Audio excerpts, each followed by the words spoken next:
Bismillahirrahmanirrahim. Alhamdulillahi rabbil alamin. Wa bihi nasta'inu ala umurid dunya waddin.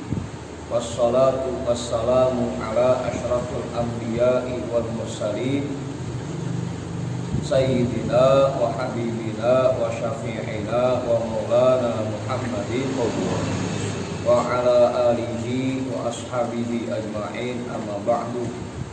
Rabbi shrah li sadri wa yassir li amri wahlul 'uqdatam min lisani yafqahu qawli.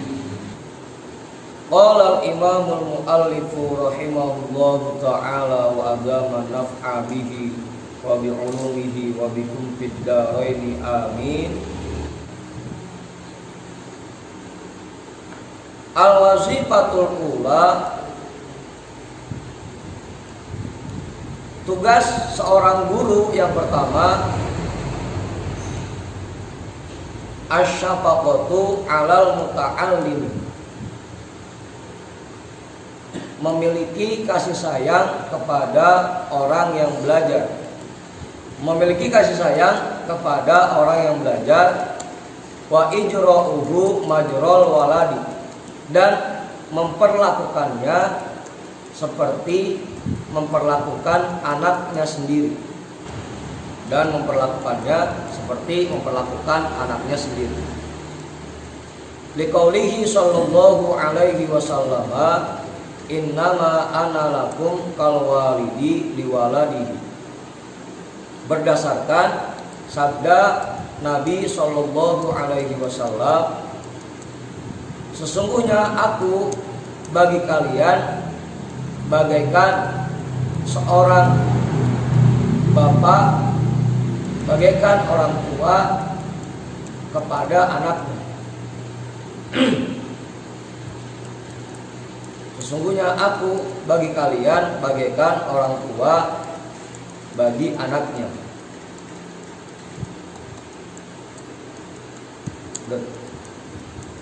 Ya meskipun yang belajarnya kayak babe dan tua,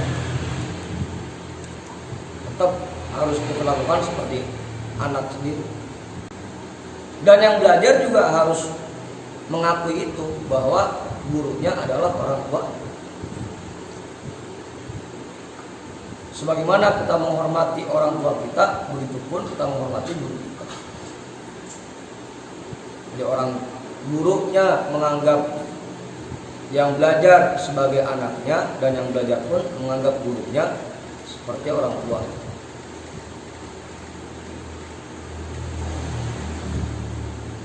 Maka tugas guru ya begitu, dan jadi tempat ngadu buat jamaah. Jadi begitu. Itu tugas seorang guru yang pertama. Bal huwal walidi alal haqiqati, bahkan guru itu merupakan orang tua yang sebenarnya. Secara hakiki orang tua kita ya guru kita. Abu Muhammad. Li'annal aba sababul hayatil faniyati wal mu'allima sababul hayatil baqiyati. Li'annal aba, karena sesungguhnya bapak atau orang tua, sababul hayatil faniyati, menjadi sebab kita memperoleh kehidupan yang fana, kehidupan di dunia.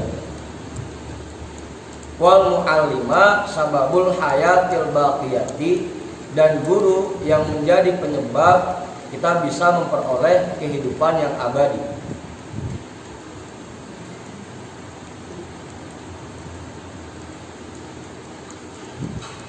Dengan adanya orang tua kita bisa hidup di alam dunia ini, dan dengan adanya bimbingan dari guru kita bisa hidup abadi di akhirat nanti.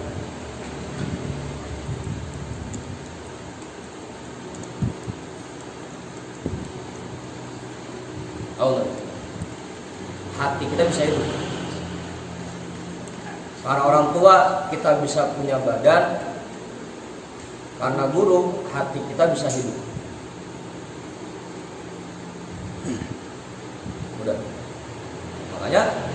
sini bahkan guru lah orang tua kita yang sebenarnya. Allah.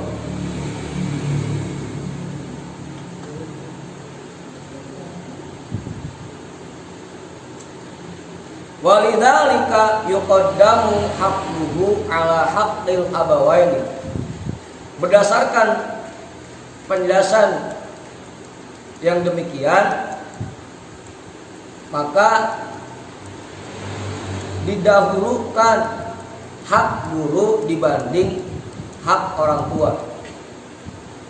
Didahulukan kewajiban kita kepada guru dibanding kewajiban kita kepada kedua orang tua. Sampai nilai infak pun berbeda kan. Kalau ke teman kita infak nilainya 1 kali 10, kalau ke orang tua kita kasih hadiah nilainya 1 kali 100, kalau ke guru nilainya 1 kali 1000. Terus tadi beda.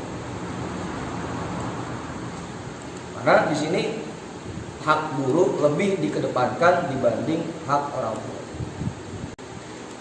Ya minimal penghormatan kita baik ke orang tua atau ke guru ya sama dan minimal. Sebagaimana kita berbakti kepada kedua orang tua, ya kita juga harus berbakti kepada guru kita. Bahkan gurunya mah lebih. Karena dengan bimbingan dari guru kita bisa selamat di akhirat nanti. Dan kalau guru ini ngajarnya untuk menyelamatkan kita di akhirat, bukan cuma sekedar nyari angpau dari jamaah, bukan cuma sekedar nyari hadiah dari jamaah. Nah, guru yang seperti itu yang haknya harus didulukan dibanding orang tua.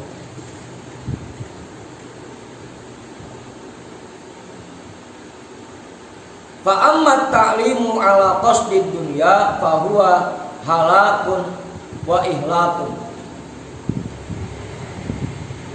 Adapun orang yang mengajar dengan tujuan untuk mendapatkan dunia, fa huwa halakun wa ihlakun, maka dia orang yang celaka dan membuat kita celaka. Oh. Hah? Ya, iya.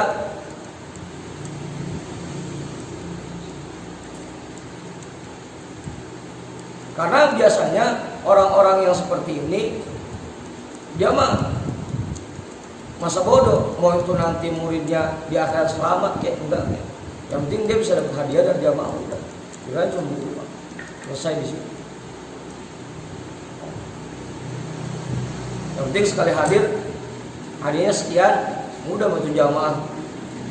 Mau pakai yang diajar kayak kagak kayak masa bodoh.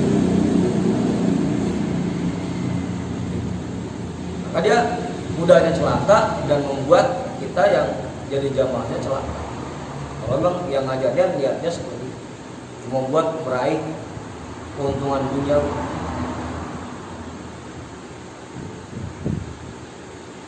Udah. Tadi hak guru yang harus didulukan dibanding hak orang tua kalau memang mengajarnya untuk menyelamatkan kita di akhirat, bukan untuk mendapatkan keuntungan. Wa idza kana dzalika falyakun talamidatur rajulil wahidi mutahabbina.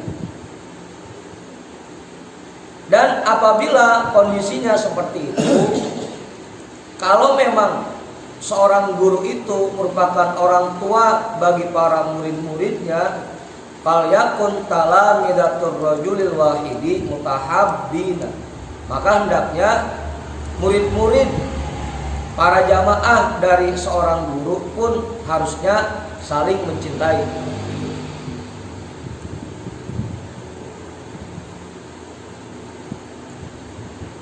Jangan sampai ada jamaah yang saling membenci.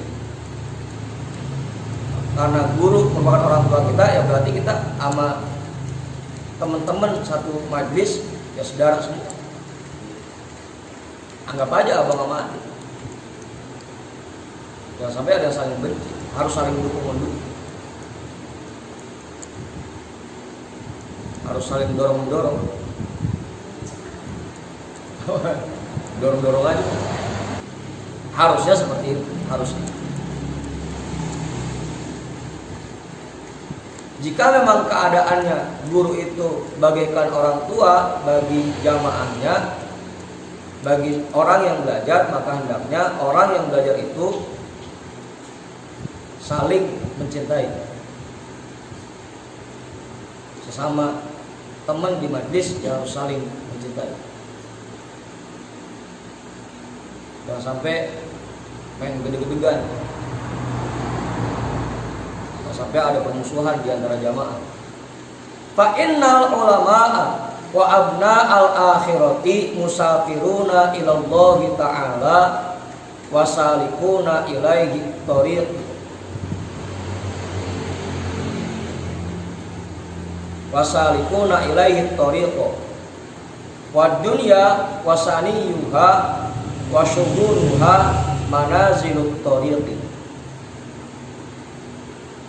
wa tarafutu bainal musafirina min baladin ila baladin yujibut tahabbuba wa tawadduda yujibut tahabbuba wa tawadduda. Fa innal ulama, karena sesungguhnya ulama, wa abnaul akhirati, dan orang-orang yang senang dengan akhirat, senang dengan perbuatan akhirat, musafiruna ilallahi ta'ala, sama-sama sedang berjalan menuju Allah Subhanahu wa ta'ala, wasalikuna ilaihi tariqa, dan sedang menempuh perjalanannya, wad dunya wasaniyuha wa syuhuruha manazilut tariqi, dan dunia beserta semua hal yang bernilai di dalamnya dan hal-hal yang masyhur di dalamnya merupakan tempat perjalanannya, tempat berjalannya. Wa tarafuqu bainal musafirina min baladin ila baladin yujibu tahabuba wa tawadduda. Dan pertemanan di antara orang-orang yang sama-sama sedang berjalan dari satu tempat ke tempat yang lain, dari satu kampung ke kampung yang lain, akan memunculkan rasa cinta dan kasih sayang.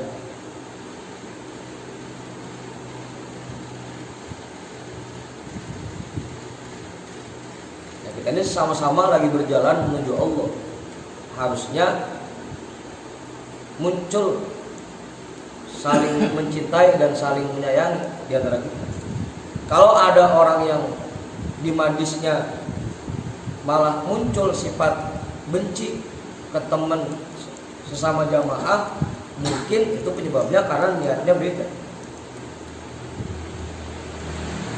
nggak sama-sama menuju Allah.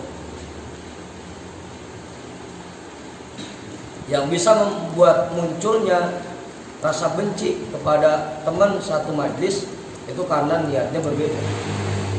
Kalau niatnya sama-sama menuju Allah, pasti akan muncul sifat kasih sayang itu, pasti akan muncul rasa saling menyayangi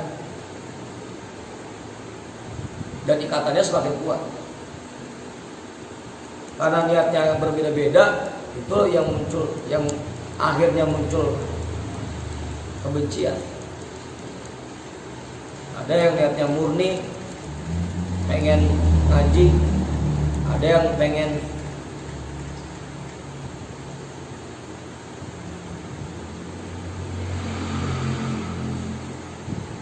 apa enggak?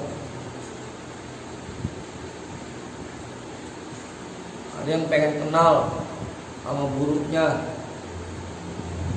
ada yang cuma sekedar hadir doang, ada yang cuma ikut-ikutan, ada yang niatannya biar nanti pas acara bisa ngundangnya, gampang ngundangnya, macam-macam.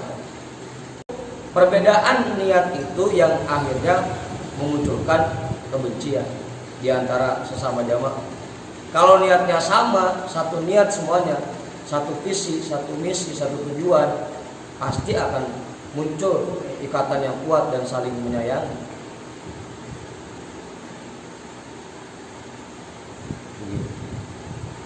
Betul. Wa tarafuqu bainal musafirina min baladin ila baladin yujibu tahabbuba wa tawadud.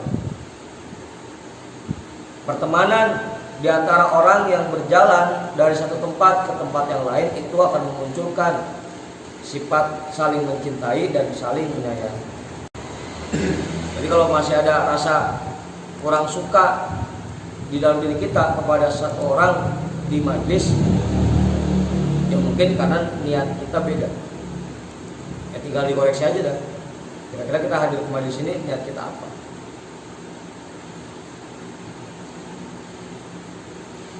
Pakai pas safaru ilallahi ta'ala wal firdausil a'la wala dhiqa fihi. Dan maka bagaimana menurut kalian dengan orang yang berjalan menuju Allah Subhanahu wa taala dan menuju firdausil a'la wala dhiqa fihi, dan tidak ada kata sempit padanya. Pokoknya berapapun orang yang berangkat pasti muat, nggak ada kata sempit. Jadi ngapain pakai saling benci? Ya semuanya kalau masuk bareng-bareng, nggak ada yang ketinggalan. Kalau memang niatnya sama. Yang bikin banyak keributan, yang bikin banyak permusuhan itu kan karena biasanya yang satu kebagian jatah, yang satu kagak. Itu yang bikin ribut. Kalau sama-sama kebagian mah nggak ada yang ribut. Oh gitu. Bang Tony sama Oman misalnya ditunjuk jadi panitia zakat, dua-duanya kebagian sama, nggak bakal ribut. Yang ribut biasanya Oman dapat gedean, Bang Tony dapat kecilan, itu yang ribut. Oh.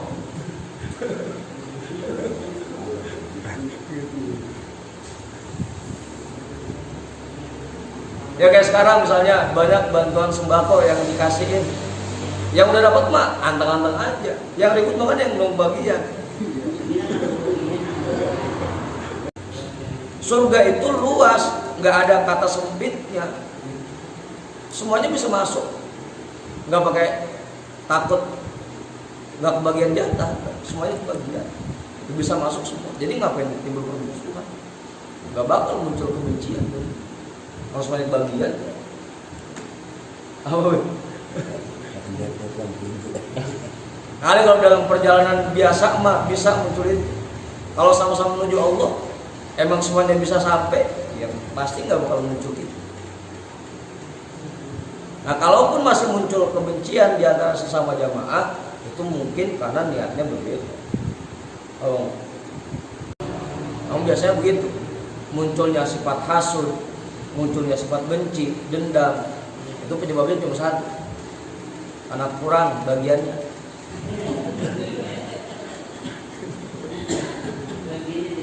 Ya saudara misalnya yang tua sama yang mudaan berantem, ya penyebabnya cuma satu biasanya. Karena ada sebagian yang kebagian di kita. Kalau sama-sama kebagian nggak bakal berantem. Kamu?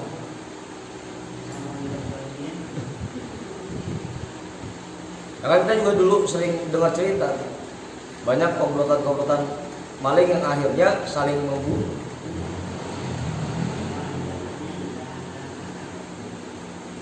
Karena ada temennya yang kebagiannya di kita. Kawan.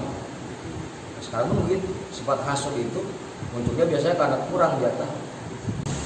Udah tuh, jelas ya? Wala di kopi, tidak ada kata sempit di dalamnya. Oke? Pasti akan muncul saling cinta dan saling kasih sayang. Karena pasti semuanya kebagian jatah. Enggak ada yang ketinggalan. Falyakun ba'idan minat tanafusi wat tazahum. Maka hendaknya sesama jamaah itu, murid-murid yang belajar ke guru itu menjauhkan dirinya dari persaingan dan pertentangan. Apa yang mau disaingin emang semuanya bagian sama. Kalau sampai cukup. Liqaulihi ta'ala innamal mu'minuna ikhwatun. Berdasarkan firman Allah Subhanahu wa taala, sesungguhnya orang mukmin itu saling bersaudara. Yang pertama ya,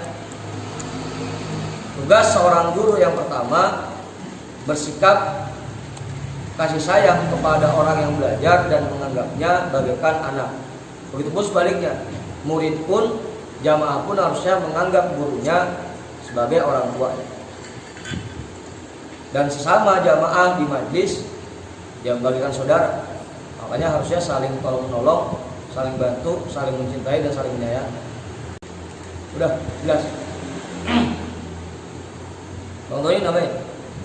Ya kalaupun masih ada rasa benci kepada salah satu orang di jamaah, berarti niatnya belum sama, tujuannya belum nyatu, belum satu tujuan.